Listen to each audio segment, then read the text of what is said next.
आप सबों को जय मसीह की। न्यू क्रिएशन क्राइस्ट चैनल में आप सबों का स्वागत है। और इस समय हम स्टडी कर रहे हैं द बुक ऑफ इफिसियंस और हम पहुंचे उसके चौथे अध्याय के 25वें पद से आगे आज हम देखेंगे। और आज बहुत ही महत्वपूर्ण व्यवहारिक सलाह पौलुस ने दी। क्रिश्चियन लिविंग के स्टैंडर्ड को यहाँ पे दर्शाया गया है और बताया है कि कैसे हम अपने लाइफ को अकॉर्डिंग टू द बाइबल हम किस प्रकार से चला सकते हैं। और सब में मिलकर यूनिटी के लिए बात कर रहा है पौलुस, ताकि जो क्रिश्चियन प्रभु यीशु मसीह की देह के अंग जो हैं the body of Christ grow करे ताकि। और यहाँ पे मैं पढ़ रहा हूँ आपके सामने, इस कारण झूठ बोलना छोड़कर हर एक अपने पड़ोसी से सच बोले, क्योंकि हम आपस में एक दूसरे के अंग हैं। We are the body of Christ, united रहने के लिए। और झूठ बोलना छोड़कर, और आगे कहता क्रोध तो करो पर पाप मत करो, सूर्यास्त तक होने तक तुम्हारा क्रोध ना रहे और न शैतान को अवसर दो। चोरी करने वाला फिर चोरी ना करे, पहला झूठ, फिर हम देखते हैं चोरी। और भले काम करने में अपने हाथों से परिश्रम करे, इसलिए कि जिसे प्रयोजन हो उसे देने के लिए उसके पास कुछ हो।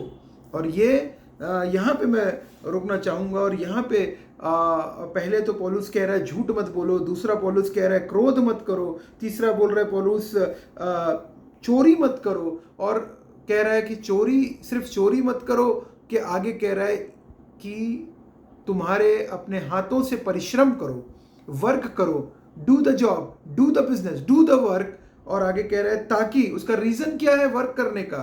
एक रीजन है कि चोरी छोड़ दो, एक रीजन है कि आलस छोड़ दो, एक रीजन है कि हम लोग पूरी तरीके से फोकस्ड होकर वर्क करें, जॉब करें, उससे जो इनकम होगी उससे हम अपने परिवार का पालन पोषण करें, और साथ ही भले काम करने में अपने हाथों से परिश्रम करें, इसलिए कि जिससे प्रयोजन उसे देने को उसके पास कुछ हो।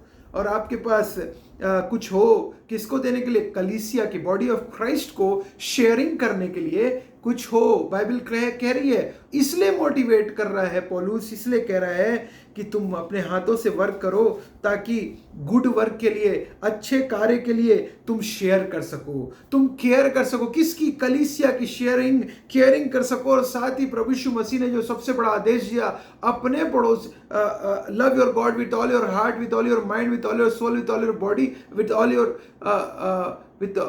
Your energy. उसी प्रकार से परमेश्वर ने कहा था कि अपने पड़ोसी से अपने समान प्रेम रख। और एग्जाम्पल भी देकर बताया था कि पड़ोसी कौन है। और यही बात है यहाँ पे, वही चाहता है पौलुस, वही चाह रहा है और बोल रहा है कि गलत काम छोड़ करके, बुराई को छोड़ करके क्या करने के लिए? गिविंग करने के लिए, गिव करने के लिए, सहायता करने के लिए, हेल्पिंग हैंड्स करने के लिए। और किसके लिए? चर्च के लिए, ताकि तुम कभी भी खाली हाथ कलीसिया ना जाओ। तुम खाली हाथ कोई आता है, अगर आपके यहाँ प्रचारक, आप उसको खाली हाथ ना भेजो, ताकि कोई अगर किसी को जरूरत है आप उसकी मदद कर सको, आपकी जो इनकम से आप उनकी मदद कर सको, आपके प्रॉफिट से आप उनकी मदद कर सको। इसलिए पौलुस कहता है, और देने के लिए कुछ हो, देने के लिए कुछ हो। हमारे पास क्या क्या देने के लिए कुछ है? बहुत कुछ है देने के लिए। दीजिए, कलीसिया के लिए दीजिए। आप अपना not only money but give your expertise,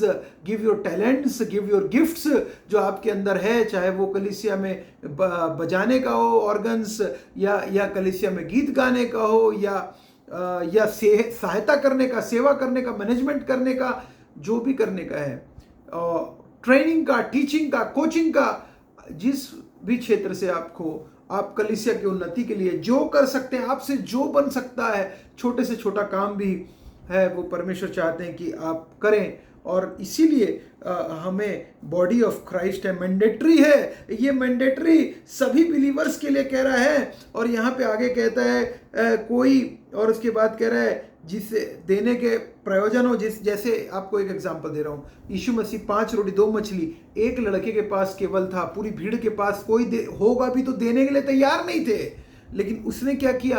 5 रोटी 2 मछली यीशु मसीह के हाथ में दे दिया। और फिर क्या हुआ? और उससे हजारों 7,000 लोग खाए और 12 टोकरे भी बच गए। इसका क्या मतलब है? यीशु मसीह के हाथ में जो कुछ आप थोड़ा भी देते, small is big in the hands of Jesus. इसलिए आप भी अपने जो कुछ आपके पास है दे दीजिए। God knows your hearts, God knows. कल हमने देखा था एटीट्यूड, कल हमने देखा था हमारे एटीट्यूड के विषय में, हमारे थॉट्स के विषय में हमने देखा था कि परमेश्वर हमारे एटीट्यूड को जानता है, थॉट्स को जानता है। इसलिए ओल्ड सेल्फ को उतार कर न्यू सेल्फ को धारण करने के लिए कल हमने वचन में देखा था कि रवैया, दृष्टिकोण, नजरिया चेंज करने के लिए बाइबल हमको बोलती है अपने आप को चेंज करने के लिए। और यहाँ पे बाइबल कह रही है, वापस कह रही है, उसके बाद कहती है, कोई 29 में कहता है, कोई गंदी बात तुम्हारे मुंह से ना निकले, पर आवश्यकता के अनुसार वही निकले जो उन्नति के लिए उत्तम हो, ताकि उससे सुनने वाले पर अनुग्रह हो। और उसके बाद आगे बढ़ता है पौलुस। अब पौलुस आगे बढ़ रहा है, अभी बढ़ रहा है आगे। चोरी करने से मना कर रहा है,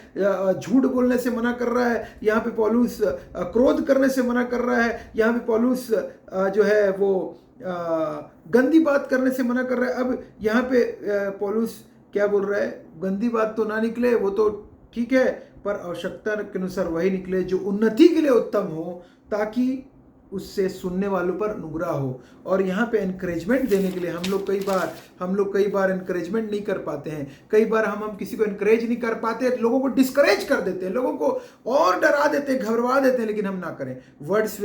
हमारे words will be encouragement to those who hear them. जो एनकरेजमेंट के वर्ड्स हो, एंथुसियास्टिक वर्ड्स हो, अच्छा बोले किसी के लिए भी बुरा ना बोले। किसी को एनकरेज करें, अगर एनकरेज नहीं कर सकते तो डिस्करेज ना करें। हम उनको हमारी जवाबदारी है कि हम परमेश्वर चाहते हैं कि हम किसी भी समय, हर समय हम हर किसी को परमेश्वर के वचन से हम उसको गाइड कर सकते हैं, लीड कर सकते हैं, उसके लिए प्रेयर कर सकते हैं, काउंसिल कर सकते हैं, जो हमसे बन पड़ता करिए। लेकिन किसी को भी एनकरेजमेंट की आवश्यकता है। लोगों को आज एनकरेजमेंट की आवश्यकता है, क्योंकि हम जानते हैं कि दिन बुरे हैं। बाइबल कहती है दिन बुरे हैं और परमेश्वर का आगमन किसी भी समय हो जाएगा। और इसीलिए परमेश्वर बोलते हैं, उसके बाद कहता है अनुग्रह हो, परमेश्वर के पवित्र आत्मा को शोकित मत करो, जिससे तुम पर छुटकारे के दिन के लिए छाप दी गई। 30वां पद। और इसीलिए बोल रहा है छोड़ने के लिए, बुराई से छोड़ने के लिए। इसीलिए क्रोध ना करें, झूठ ना बोलें, गंदी बात ना निकले, क्योंकि इससे क्या होता है, आत्मा शोकित होती है। और चोरी ना करें, कामचोरी ना करें, कामचोरी भी ना करें, आइडोलेट्री के बराबर है, आलसीपन ना करें। इससे क्या हो रहा है, आत्मा शोकित हो रही। किसकी आत्मा शोकित हो रही? परमेश्वर का पवित्र आत्मा शोकित होता है। बाइबल कह रही है परमेश्वर के पवित्र आत्मा को शोकित मत करो। और अगर हम लोग ये कार्य करते हैं तो आत्मा शोकित होता है, क्योंकि हमको यीशु मसीह के बहुमूल्य रक्त के द्वारा हमारा उद्धार हुआ है और हमारे से हमको रिडेम्पशन मिला है, छुटकारा हुआ है, पापों की क्षमा मिली यीशु मसीह के बहुमूल्य रक्त के द्वारा, जी उठने के द्वारा हमको भी अनंत जीवन मिल गया है। इसीलिए आइए, वचन कह रहा है सब प्रकार की कड़वाहट और प्रकोप और क्रोध और कला और निंदा और सब बैर बहुत समय तुमसे दूर किए जाएं, because we are one body of Christ, we are one in Christ Jesus। और कह रहा है एक दूसरे पर कृपालु, और क्या करने के लिए बोल रहा है, एनकरेजमेंट के वर्ड्स बोलने के लिए, और जैसे और दूसरे पर कृपालु होने के लिए। वचन कह रहा है करुणामय होने के लिए। 32वें में देखेंगे, अगर 4 के 32 में, इंग्लिश बाइबल से पढ़ देता हूँ। यहाँ पे बाइबल कह रही है be kind to each other, tender hearted. और कह रहा है forgiving one another just as God through Christ has forgiven. Forgive करने के लिए, एक दूसरे को क्षमा करने के लिए बोल रहा है। वैसे ही तुम भी एक दूसरे के अपराध क्षमा करो, मसीह ने तुम्हारे अपराध क्षमा किए हैं। करुणामय हो, दया से, मर्सी से, जैसे ईश परमेश्वर ने हमारे पर मर्सी की। हम इस योग्य नहीं थे, लेकिन उसने हमको दिया, अपना बेटा भेजा, बचाया, हमको निकाला, हमको छुड़ाया। इसलिए आइए हम भी आत्मा को शोकित ना करें, लेकिन परमेश्वर के वचन के अनुसार हम चलने वाले बने। हम केवल सुनने वाले नहीं बने, परंतु उस पर चलने वाले बने। परमेश्वर आप सबको बहुत ऐसे आशीष दे। जय मसीह की।